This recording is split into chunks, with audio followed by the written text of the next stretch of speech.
that we're going to be recording this session. So I just started the recording. And once we are finished with everything and the recording comes back, we'll have it posted on the Association of Counties website, so you can go back and look at it again later. I want to remind everybody we have been approved for an hour of post credit for this, so please send me your rosters as soon as you can after this presentation is over, ideally within the next couple of days, so we can get those entered for you. Also, the presenters are funded under a grant, so they need to have some information about who attended so that they can provide that for their grant. One last thing, I noticed that somebody deployed an AI note taker. We're using the court's Zoom account here, and the court does not allow that, so it gets blocked. So whoever that was, I apologize, but I had to decline that from letting it into the room. So sorry about that. I think that's the basic housekeeping. I don't want to take up too much time. So Taylor, I'll go ahead and turn it over to you. Awesome. Thank you so much for having us, and thank you all for being here. My name is Taylor Cook. I'm a licensed clinical social worker, and I'm the Human Trafficking Task Force Manager here at the Nampa Family Justice Center. My role is alongside of Idaho State Police with our Human Trafficking Task Force in the Treasure Valley for Idaho. And then I'll let Olivia introduce herself. My name is Olivia Mancinelli. I'm the Human Trafficking Project Coordinator here at the Nampa Family Justice Center. So my role is mainly doing the hands-on work with the survivors themselves, but also doing community outreach and gathering resources. So we're excited to be with you today. Yeah. Like Sandy already mentioned, we have really pared this down today. And so it is going to be more of a high level. But if there are questions or like requests for more in-depth training or things of that nature down the road, we are more than happy to engage in that, because we are going to keep this to an hour and just kind of fly through things at a higher level. So, but just know that that is an option as well. And if you guys have questions, we'll do our best to watch the chat. We will create a little bit of time at the very end for questions, but are also happy to answer questions as we go. So feel free to type them into the chat, and we'll try to check that semi-regularly so that we can answer your questions as we go. Okay, we're just going to start by addressing what is human trafficking. So human trafficking can be broken down into both sex trafficking and labor trafficking. I would say, largely speaking, we hear a lot more about sex trafficking than we do about labor trafficking, though we definitely know that both are taking place on a national level and even on a state and local level here in Idaho. There is a push even currently on the national level, the federal level, to address labor trafficking at a more significant level than it has been historically. Human trafficking is about power and vulnerability and profit. And we're going to talk quite a bit today around just different vulnerabilities and how someone may be solicited into this lifestyle, traffickers, how they operate, just different mechanisms and tools that they employ, those type of things. And human trafficking is incredibly complex. And what we mean by that is that human trafficking, when we have a victim or survivor, there's typically a lot of different systems involved. There's law enforcement, there's potentially CPS if it's a juvenile, there's oftentimes the legal system, so prosecutors, probation and parole, public defenders, there's victim service providers. So it's complex in the sense that it really does require a multidisciplinary approach, and it requires collaboration by a lot of these different entities in order to really adequately meet the needs of that victim or survivor, and then also to investigate and prosecute successfully. So there's oftentimes a lot of confusion or just misunderstanding between prostitution and human trafficking, because at the surface, these two things can look very similar, if not exactly the same.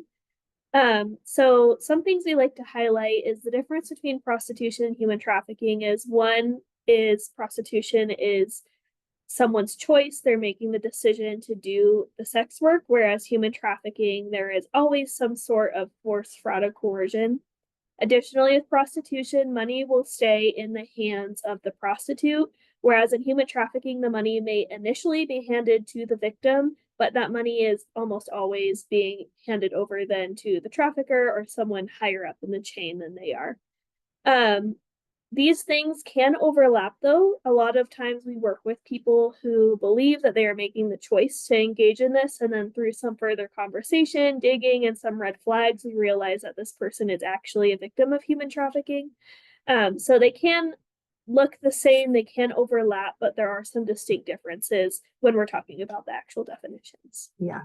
And I think one other thing to highlight with this is that oftentimes our victims of human trafficking are not going to self-identify, especially up front. So because of what Olivia mentioned around the consent pieces and a lot of the coercion and manipulation, they really do believe oftentimes that they are consenting to what is taking place and that they're active participants and actively engaging in it. So even in those outright conversations, it can appear as though you're talking with someone that would be engaging in prostitution, because the way that they're talking about it makes it seem like they might be independent or they might be choosing it, when in reality, there's a lot of deeper layers. But oftentimes it takes individuals that can kind of see those red flags, warning signs, and know how to ask different questions to kind of get at some of those underlayers. So we're going to talk about all those kinds of things as we go, but just I think it's important to recognize outright that oftentimes our victims of human trafficking are not going to self-identify that way at the beginning.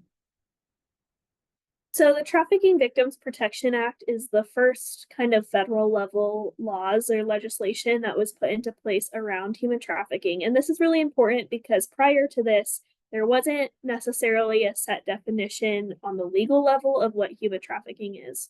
So the first act was passed in 2000. It has been like updated and changed over the years multiple times. But really, the definitions here talk about how if you are a part of pretty much any part of the human trafficking process, so the recruitment, the harboring, the transportation, the provision, obtaining, patronizing, or soliciting of a person for the purpose of a commercial sex act, in which the commercial sex act is induced by force, fraud, or coercion, or in which the person induced to perform the sex act has not attained 18 years of age, or similarly in labor services, basically the same thing, but you are forcing someone to do involuntary servitude, debt bondage, slavery. And so, like I said, anyone who is a part of any portion of this is considered to be a human trafficker. And additionally, you'll see the words force, fraud, or coercion a lot throughout this because that's a big part of human trafficking. That specifically differentiates it from maybe other sorts of crimes or illegal activities is that someone is not willingly making this choice on their own, someone else is putting that on them. I think that perfectly segues us into this next slide, so that force, fraud, and or coercion has to be present for something to be considered to be trafficking.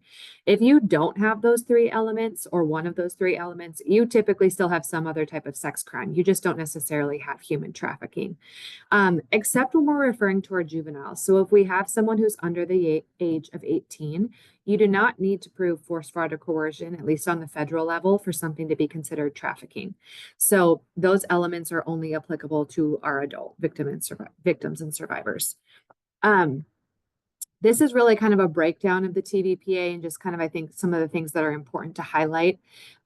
There has to be money or something of value involved. So I think a lot of times there can be a misconception that it has to be like just cash that's exchanging hands for something to be human trafficking, when in reality, it can be anything of value. So it could be drugs, a vape, alcohol, shelter, food, clothing, money saved by, for example, like not paying a utility bill or not paying rent that month, just anything of value. So even if we're thinking about a juvenile, for example, like a juvenile that is exchanging a commercial sex act for weed, that would be technically by definition human trafficking. So it doesn't just have to be cash. And then we've already said this, but anyone under the age of 18 who's having sex for money or something of value is considered to be a victim of trafficking. I think this is just important to keep at the forefront of our minds. It really actually wasn't until the Idaho codes changed this last year that verbiage around even child prostitution was taken out of our codes. And so when we're talking about juveniles, even with commercial sexual activity, they cannot consent simply by their age. So they are a victim of human trafficking. So as she mentioned, our Idaho codes got updated this past year. I'm not going to read through these exactly word for word because they are pretty much the same as what we just read at the federal level. This is a big encouragement for us, though, and a big difference because now we have the definition in order to help people who are getting out of this situation, but also to potentially charge people who are causing trafficking to happen. Yeah. And our when the codes were rewritten, a lot of this is based upon Texas's codes. And so as the rewriting of these codes were happening, they were taking things from states that are definitely further ahead of us when it comes to addressing and preventing trafficking. And so our codes are now largely based upon Texas's. Again, we're not going to read these to you word for word, but essentially when Idaho rewrote the code, we now have human sex trafficking, human labor trafficking, and then sex trafficking of a child and labor trafficking of a child. So it breaks it down into these 4 different categories. Again, they are largely similar when we're talking about sex trafficking, trafficking another person or causes or attempts to cause through force, fraud, or coercion, the trafficked person to engage in or become the victim of either commercial sexual activity, a sexually explicit performance, or any of the conduct that's prohibited in these additional codes and sections.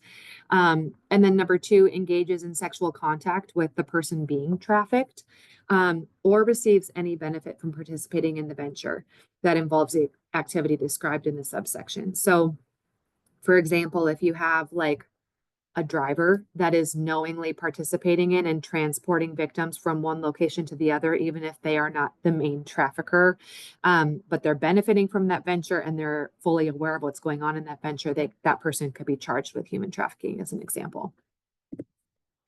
Labor trafficking, again, this is going to be essentially the exact same as sex trafficking with the exception that we're talking about forced labor or services. So instead of forcing or coercing someone into participating in commercial sexual activity, they're forcing them or coercing them into participating in some type of forced labor or services.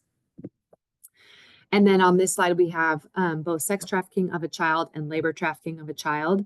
Again, these codes are actually very similar. The only differences are that similar to the federal code with a person who is under the age of 18, you don't have to prove that force, fraud, or coercion for sex trafficking. In our Idaho code, you do have to requires the force, fraud, or coercion piece for labor trafficking specifically, but just with labor, not with sex. And that's just with our state codes versus the federal code. So it's kind of a lot to keep track of, but our state codes really do align much more similarly with the federal codes at this point. So another area that things might get confused is the difference between human trafficking and human smuggling. And this is again one of those things where they can definitely overlap. Human smuggling it has become human trafficking, but that's not always the case. So the main difference is that human trafficking is a crime against a person, whereas human trafficking is a crime against a border. So smuggling, my bad. So what that means basically is that human trafficking does not require movement. I know that what we see a lot in media is people being transported, maybe like in boats or airplanes or whatever that looks like, to different countries, different areas. But a lot of people are trafficked from one town, or maybe they are in a circuit in Idaho, or maybe they're in a circuit through multiple states, but they're not always necessarily crossing borders. Additionally, trafficking doesn't have to be just foreign nationals, as smuggling is. So trafficking can be U.S. citizens. We did our numbers of who we're serving, and most of our clients actually are U.S. citizens born and raised in America, whereas human smuggling is always foreign nationals. And then again, trafficking is exploitation based, whereas smuggling is transportation based. And so smuggling is really focusing on that transportation, that movement, whereas trafficking isn't necessarily. And then trafficking is always involuntary, whereas smuggling is most of the time voluntary if someone is trying to get into a country with their permission, whether they're paying for that or how that looks like.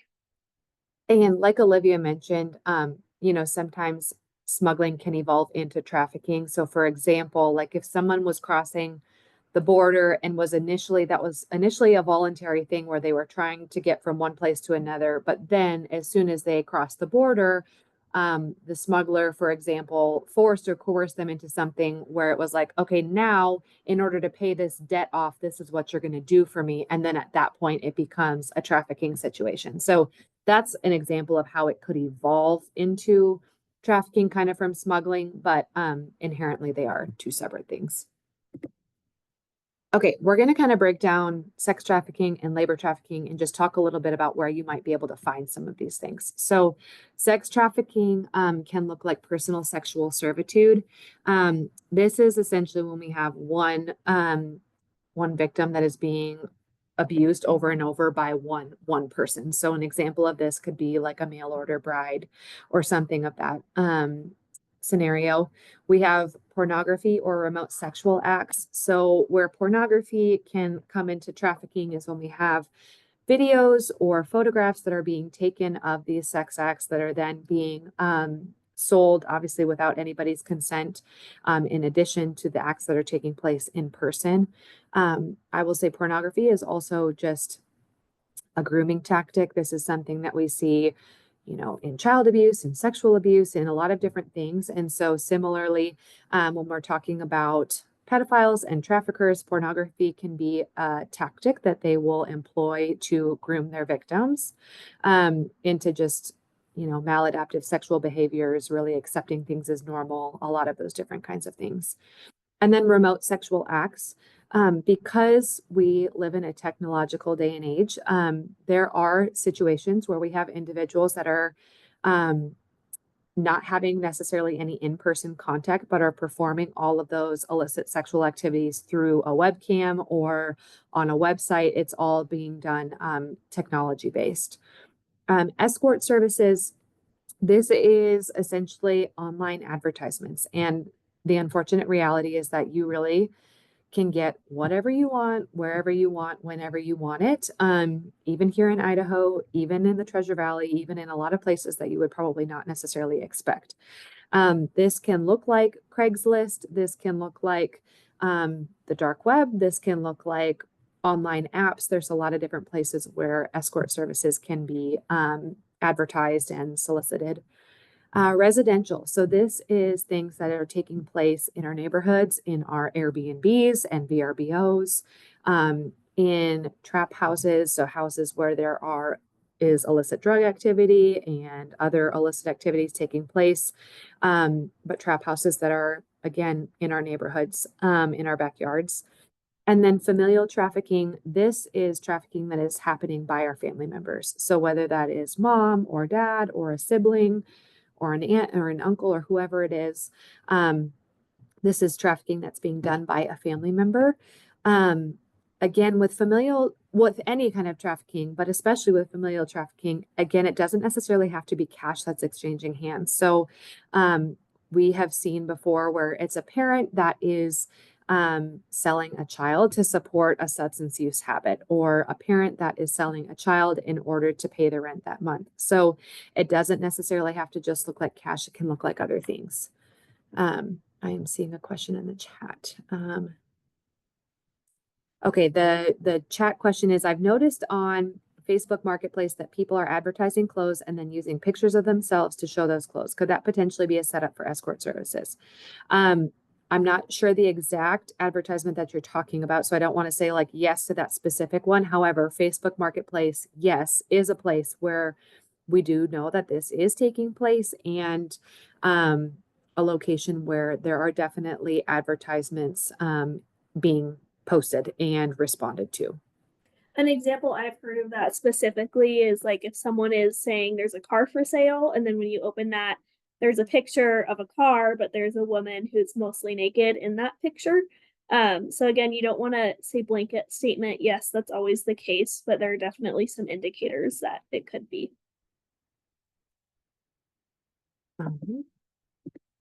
So labor trafficking, similar to sex trafficking, can be found in a lot of different places. So the main places that we see that is construction sites, domestic work. So that could be like nannying, cleaning the house, things of that nature. Farming, agricultural, and dairies is another big area, especially in Idaho, just because we are a rural area. We see labor trafficking happening in these communities. manufacturing and factories, food service and restaurants, and then beauty services. So our beauty services can be nails, it can be we'll talk in the next slide about sex and labor overlapping, but that can be like our illicit massage parlors and that kind of stuff as well. So the lead in to places where you might see both sex and labor trafficking, the arts and entertainment industry, bars, strip clubs, cantinas. Again, these are like strip clubs, bars. These are legal established businesses, but sometimes there's things that take place after hours or things that take place off site. There are also just different vulnerabilities that you might find for people that might be employed in some of these locations. And so again, this can be a place where individuals may be recruited out of, things of that nature. Illicit massage businesses, there are quite a number of these in Idaho, and they are all over the place. From Garden City to Boise to Eagle to Meridian to everywhere you can probably think of. And illicit massage businesses are predominantly Asian run. A lot of times they are open kind of odd hours. So they're open, well into the evenings. A lot of times you can't necessarily see into the building. They're like opaque. It's typically by appointment only. So these are places where a lot of times there is forced labor that's taking place, or people are making very, very small amounts of money. And then the sex acts are also taking place on top of that. And then illicit activities. So that's going to be like our illicit street activity, gang activity, things of that nature, where we know trafficking is also taking place alongside of it, drug use, that type of thing. So when we talk about victims, a lot of times we hear the phrase, it can happen to anyone. And that's true to an extent. Certainly, we see all different types of people who become victims of trafficking. But the truth is that most people who become victims have certain vulnerabilities. So a lot of the vulnerabilities we see might have to do with finances or lack of basic needs being met. So that might be homeless youth and adults, poverty, or the lack of those things like housing, food, or clothing. We also see people who grew up or are living in foster care or who are currently living in foster care become victims of trafficking. People struggling with addiction can be alerted to trafficking with drugs and alcohol. One thing that we like to mention is that if someone is not using drugs or alcohol before they're being trafficked, they likely will as soon as they are being trafficked, because that's a common tactic used to keep someone in the life.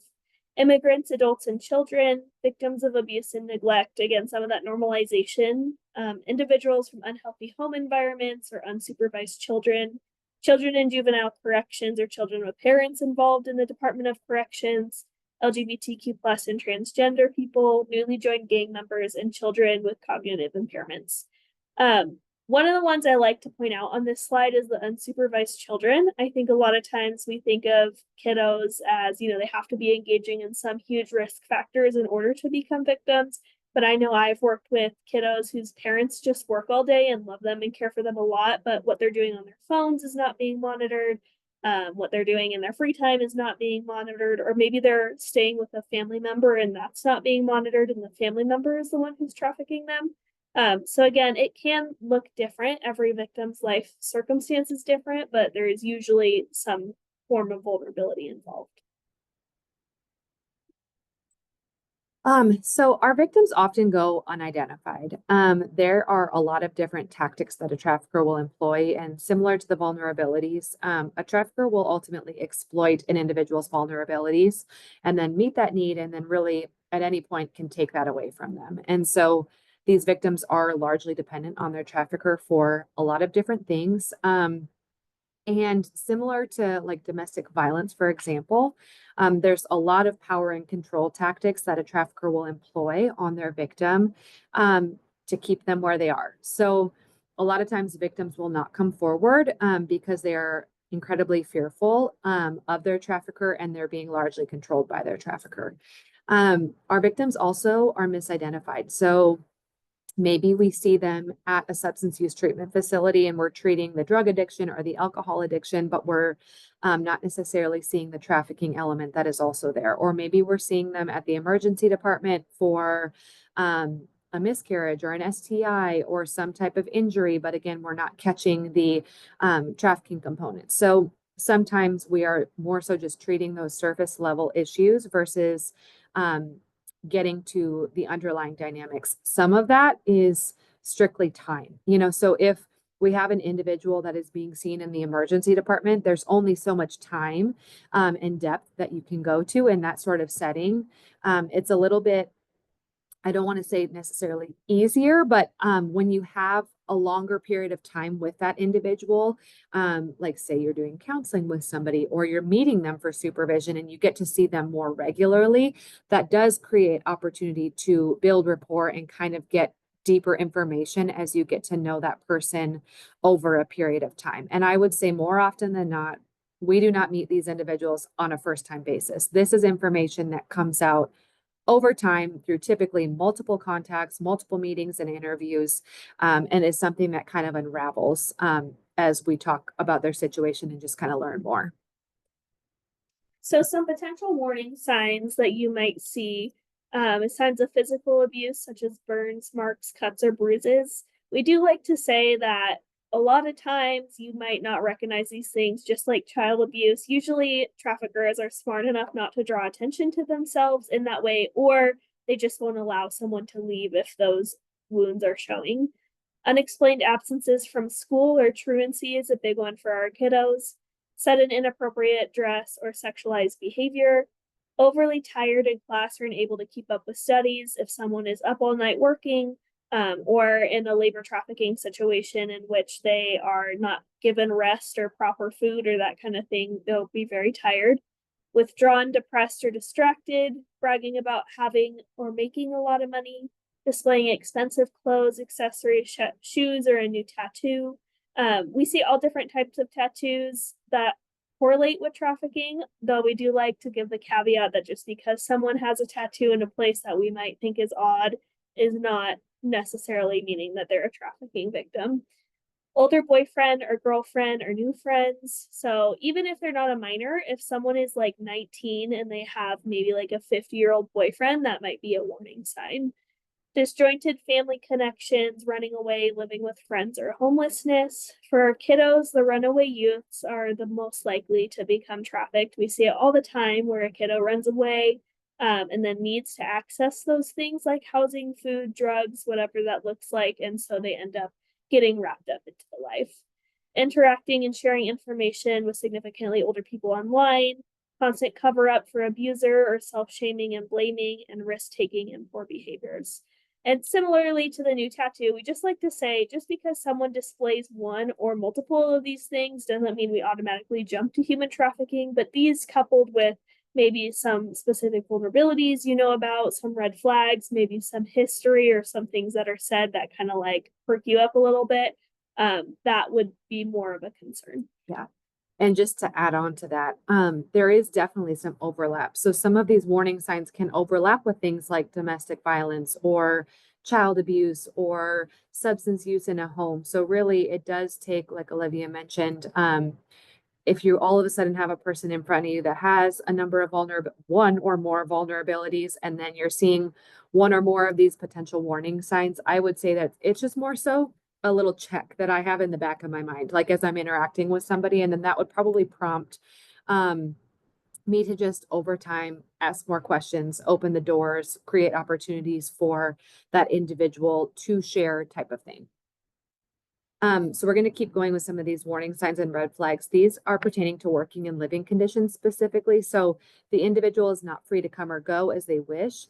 Oftentimes you're going to see this more with labor trafficking than you are with sex trafficking specifically.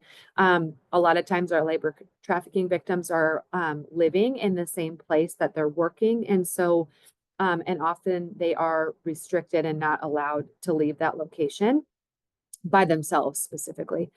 Sometimes they are with an escort. They might be unpaid or paid really little or just through their tips, working excessively long or unusual hours. They don't get breaks. Debt bondage would be that they owe a large debt and they're unable to pay it off. So maybe someone gives them something, like maybe someone gives them a place to stay, but in exchange, they're told, okay, this is the sticker price. Now you need to work to pay me back. But the amount of money that they're earning per hour is not enough for them to ever get out from underneath of that debt, from that sticker that's above their head. So that would be an example of debt bondage. And that individual has been coerced and manipulated, so they don't really necessarily even understand fully what it is that's taking place. Recruitment styles, it can sound too good to be true. So a lot of times, an outsider or a professional looking in can listen to maybe the conversation or listen to what was presented to this individual and think to themselves, oh my gosh, like how did we not see this coming or what? But the reality is that a lot of times, like we talked about with this vulnerability, the list of vulnerabilities, we do have individuals that are vulnerable, and a lot of times what they're coming from can be pretty rough or terrible. And so then they are, promised a relationship, or they're promised a job, or they're promised a way out of debt, or they're promised, fill in the blank. And it does sound too good to be true often, but that's something that they are going to reach for because it's better than what they're coming from at that point in time. High security measures, these may or may not exist. We talked a little bit about like the opaque windows with illicit massage parlors or inability to see into a building. I would say more often than not, because of technology and things of that nature, it's tracking devices, whether those are on cars or phones, security cameras in buildings, that type of thing. There are the situations where we do have individuals that are locked in a basement or chained to places. I would say that's often what we see in the media is, handcuffs and chained in a basement. And that's not to say that that doesn't happen, because we have worked with individuals that have been in those extreme circumstances. However, I would say more often than not, there is a little bit of autonomy in the sense that they can come or go, but they are typically always being tracked or followed or checked in on. So some warning signs pertaining to their physical health might be that they lack medical care or denied medical services. They might have multiple STDs and or pregnancies. They might appear malnourished or show signs of exposure to harmful chemicals, such as drugs, showing signs of physical and or sexual abuse, restraint, confinement, or torture, and then appearing exhausted all the time. And again, some of these things, if you're not in a medical setting, you might not know about the STDs or abortions that they went and got, but you might be able to see the exhaustion, the drug use effects, and that kind of stuff. Some further warning signs, having few to no personal possessions. Sometimes it just might be the purse or the backpack that they're carrying, not in control of their own money, or not really have knowledge of financial records, bank account information, that sort of thing, not in control of their identification documents, whether that's an ID or a passport, not allowed to speak for themselves. So typically, if an individual does present, even at like an emergency department, for example, they're not going to often show up by themselves. And typically that third party is going to be the one that does the majority, if not all of the talking. They may claim that they're just visiting, or have an inability to clarify where they're staying or give you addresses, those types of information. Some of that can be due to the drug use. Oftentimes we have individuals that are, potentially high for days on end, just because of the lifestyle that they're in. And so if that's the case, they may not have a great recollection of where they've been or where they're going. This can also be because of trauma. This can also be because they might be being moved from one location to another. And if that's the case, they may be in a city that they're unfamiliar with, and can't recount that kind of information. Loss of a sense of time, or just lapses in memory, inconsistencies in their story. I think a lot of times when there's inconsistencies, we can look at them and it can be easy to say like, oh, well, this person is withholding information intentionally, or this person is lying, or this person is manipulating. I think a lot of times the reality is that these people have interacted with systems for a long time, and they have often been let down by a lot of different systems. And so because of that, they are typically not going to give you the full story up front. It's typically going to take some rapport. It's going to take trusted interactions. It's going to take doing what you said you were going to do, and really developing that relationship. And just because, like, for example, if someone showed up to the emergency department covered head to toe in bruises and said, oh, I got these injuries because I ran into the door, we can probably look at that situation and think to ourselves, okay, surely that person that does not match. What is presenting physically on their body does not match the story that's coming out of their mouth. Now, am I going to look at that person and say they're lying? Probably not, because there's probably a reason why that person is not ready to talk about what actually happened. And it's a similar thing in this situation where oftentimes it takes multiple interactions before an individual is ready to talk about it. And so there might be inconsistencies. There also can be inconsistencies because of the drug use, like we already talked about, which can mess with memory and things of that nature, and trauma, which can also impact how our memories are encoded. So all of those can play into why inconsistencies might present. We've already talked about unexplained tattoos, but tattoos can be a way that traffickers will brand their victims. So it's just a way essentially of a trafficker denoting ownership over a person by branding them with a specific tattoo. We have seen tattoos like crowns. I would say that's a more common one. The word daddy, sometimes it's the trafficker's name. But then sometimes there are brands that are just specific to that trafficker that we might look at and not even think twice about. So yeah, the caveat to all these things is because, tattoos are more common, or some of these, warning signs could be more common. You don't automatically have a trafficking victim every time. It's just things to be looking for and maybe cause you to ask some more questions. Having multiple cell phones and then using verbiage like the life or the game, like we talked about with not self-identifying. Again, if you just straight up ask them, are you a victim of human trafficking? Are you a victim of sex trafficking? They're probably going to look at you like, what are you talking about? Definitely probably not going to necessarily answer yes, unless they've already been involved in services and know what it is that's going on. But they might use verbiage like the life or the game, and that refers to this world of trafficking. So some poor mental health and abnormal behavior is additionally a part of trafficking. So you might come across people who are fearful, anxious, depressed, submissive, paranoid, or under some pretty severe psychological control. Many of our survivors have suicide attempts just because of the amount of trauma and like awful experiences they've been through.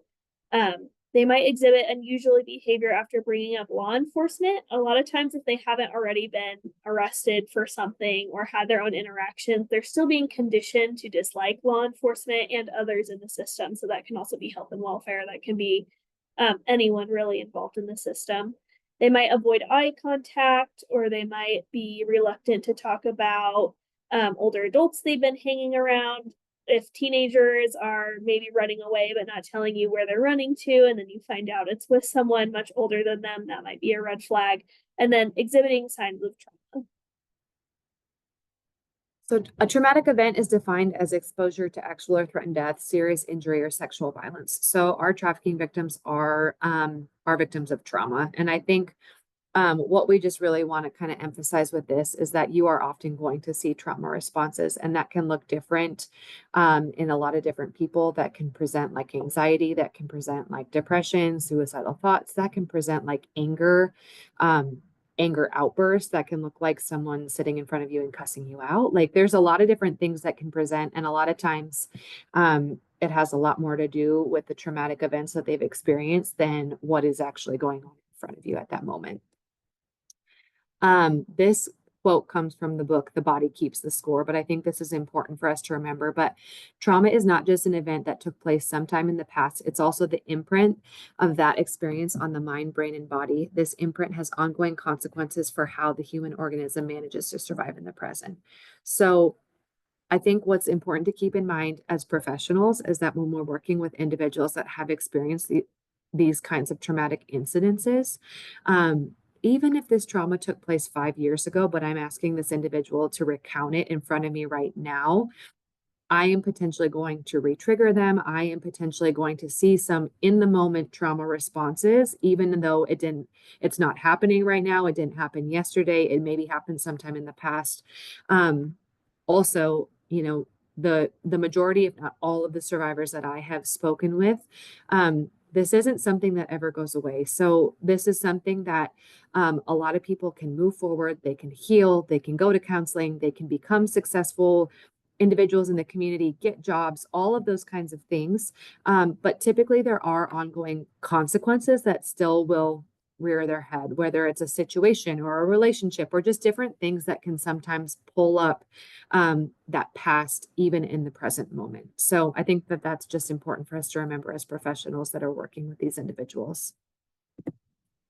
So how do traffickers solicit their victims? So there's a lot of different ways that traffickers might do this. This is just some of them. So targeting vulnerable populations, that's where we go back to those vulnerabilities. It's not by chance that those people are the ones who are trafficked. They are being selected for a reason because they are more vulnerable. Making false promises, again, that can be promise of money, promise of a job, promise of a relationship, detention center or jail. I know that there's been a number of people who have come through services who have either met their trafficker at the jail, or maybe when being released, they might have met someone shortly after. Through force or coercion, earning the trust of a victim, providing protection from an already unsafe or unhealthy situation, online apps, games, chat rooms, and social media. We see this a ton. I would say like almost a large majority of our victims meet someone online and then meet up with them in person and end up being trafficked later. Craigslist, generic online ads. So that kind of goes back to that Facebook Marketplace question. It certainly can happen in very public, normal places that are used. Using recruiters, those are called bottoms. And so usually there is one person, whether that's a female or a male, who has been promoted in a really twisted sense. So they are usually still a victim of trafficking, but then they're kind of given extra responsibilities of keeping track of the other girls, recruiting new girls, and that kind of stuff. And those situations do get kind of tricky as far as, are they now an offender? Are they a victim? But we try to maintain a lot of compassion for them when we can, because we know that they are also a victim at some point. And then abduction from random locations. This does happen, and we don't want to say it never happens, but it is the large minority of the situations. I would say that's like the one-off of someone being abducted, rather than like the rule of what normally happens. And with recruiters, one thing to just add is what we will see sometimes is there are recruiters in a lot of different places. So there will be recruiters in homeless shelters. There will be recruiters even in detention centers or jail. So a lot of times when talking with women, they've been recruited in jail where it's like, hey, you need to make some quick cash when you get out of here. Let me introduce you to my boyfriend. And they're not having a full-blown conversation around what's going to take place in that moment.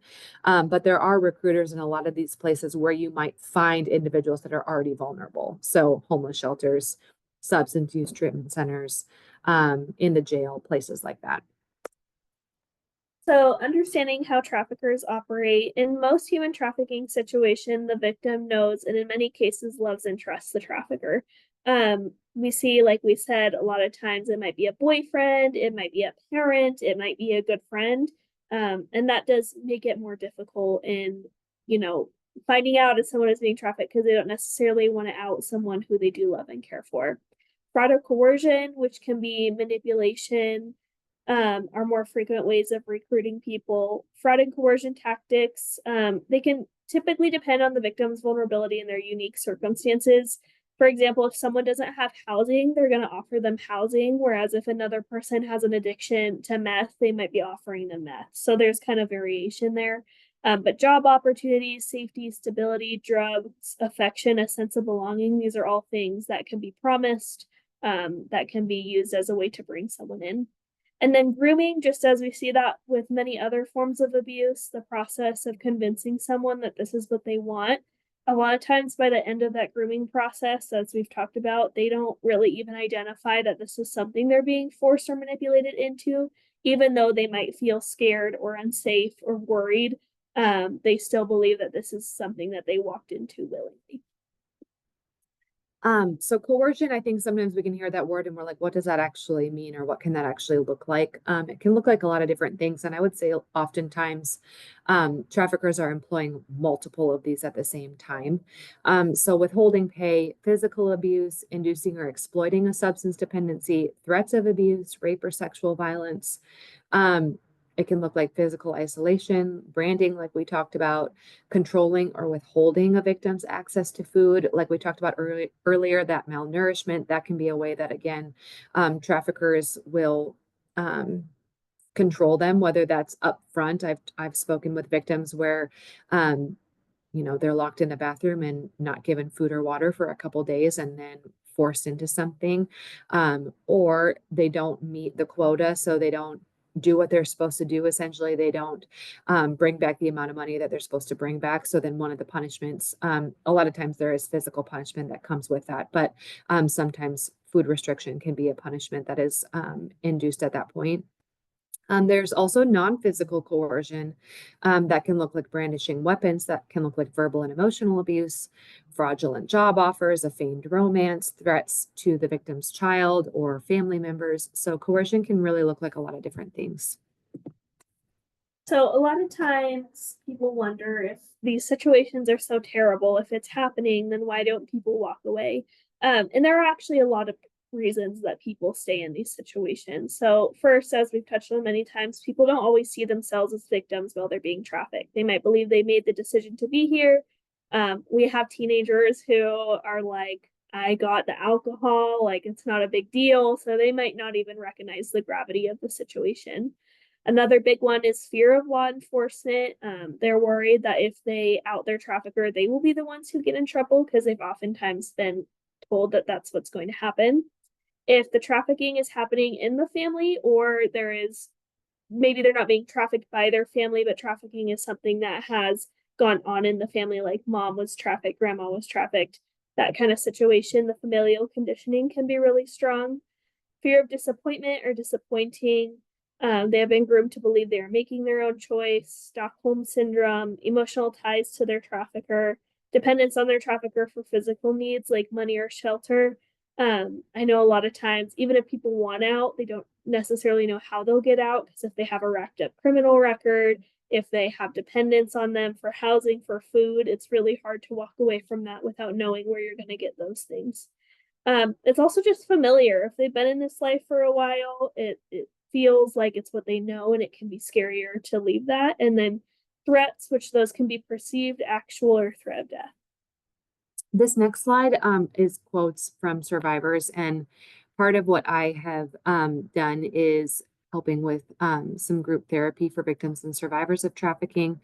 There's no identifying information. These are quotes from survivors, and they gave me permission to share their words. But I asked them in one group setting, why couldn't you leave? And then we talked about just kind of this process and everything that comes with it. But I thought it was pretty powerful how their words pretty perfectly fall into these categories without them really even trying. So I needed the drug supply so that I wasn't sick. I had nowhere to live. Fear of having nobody at all. I didn't know I was being trafficked. Fear of retaliation on myself and or those that I love. I was put in a position that threatened my life and the people that I care about. False promises that I was loved. I thought I couldn't be safer anywhere else.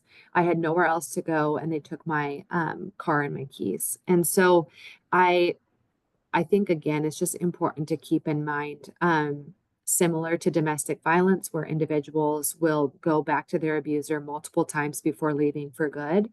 There is a similar dynamic here within trafficking, that individuals will go back out into the life multiple times before they leave for good. Yeah, in the next couple minutes, we're going to kind of probably in the next 5-ish, if we can, just kind of talk through resources, kind of screening, kind of what the Justice Center does, and then we'll create some space for questions. So a lot of this first slide you guys have already done by being here today, but receiving training on human trafficking, having someone you can go to ask questions is a big thing.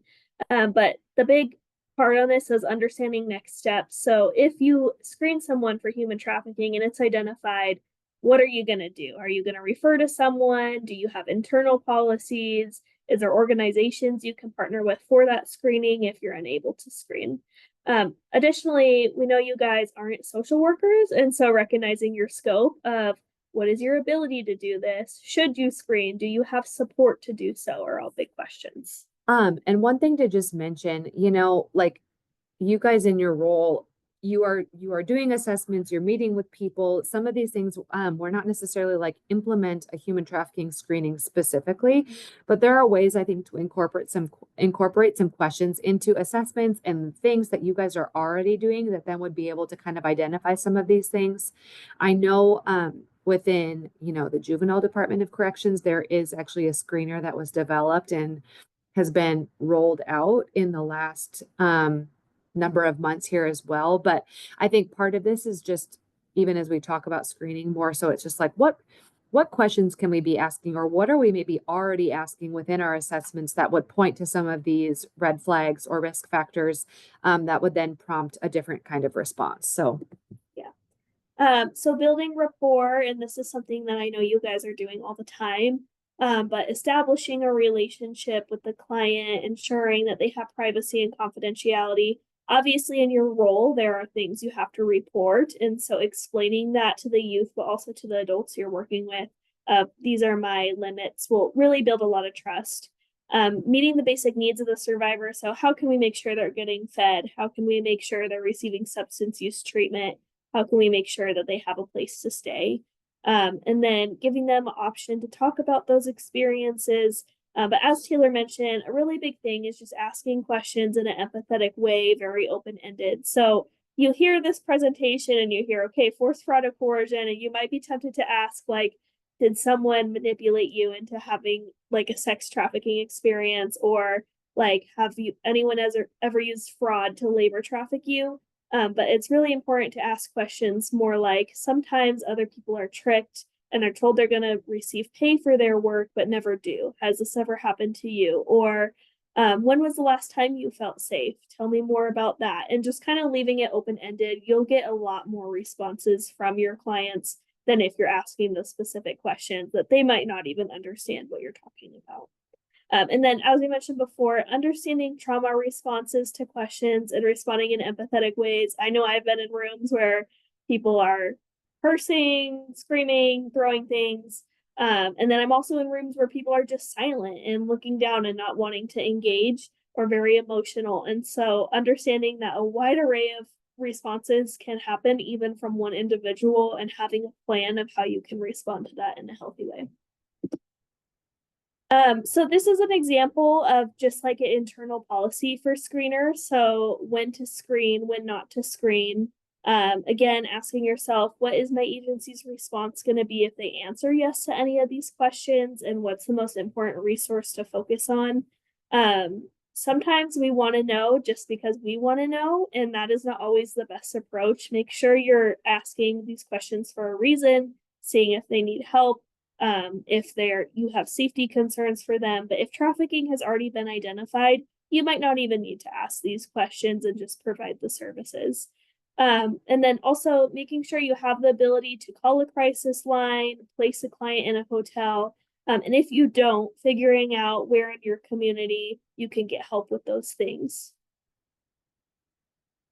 So what resources exist? So I know you guys are kind of all over Idaho. And so there are several resources that exist specific to human trafficking. And then we also pull on a lot of resources that are not specific to human trafficking, but willing to work with our clients. So this can look like working with shelters to make sure that they can have a private room, or finding a backdoor into substance use treatment, maybe if they don't qualify.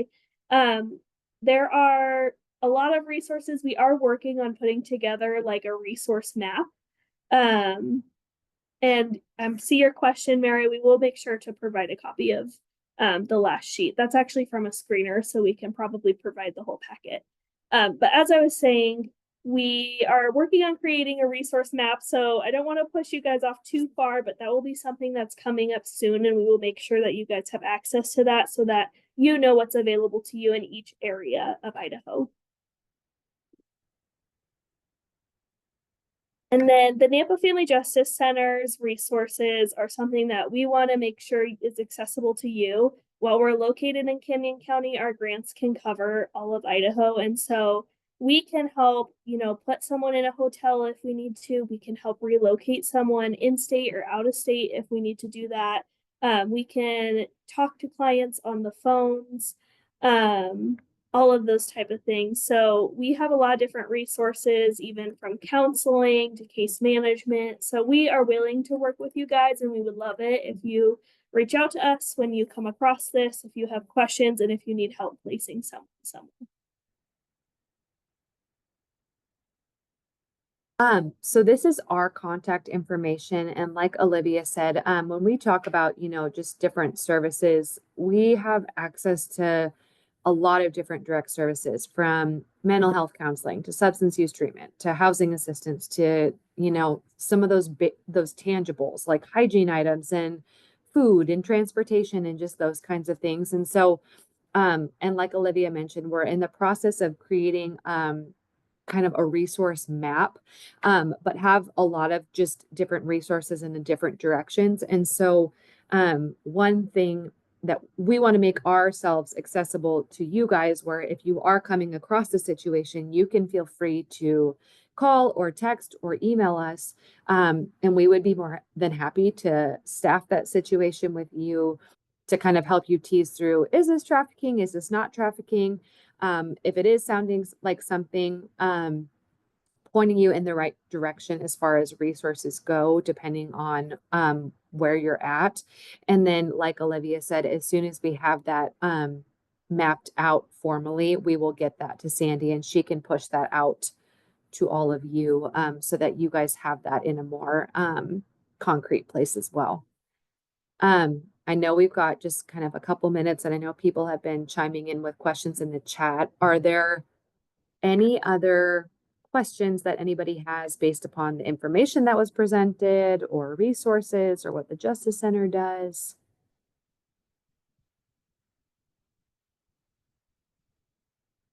Taylor, I have one. Yeah.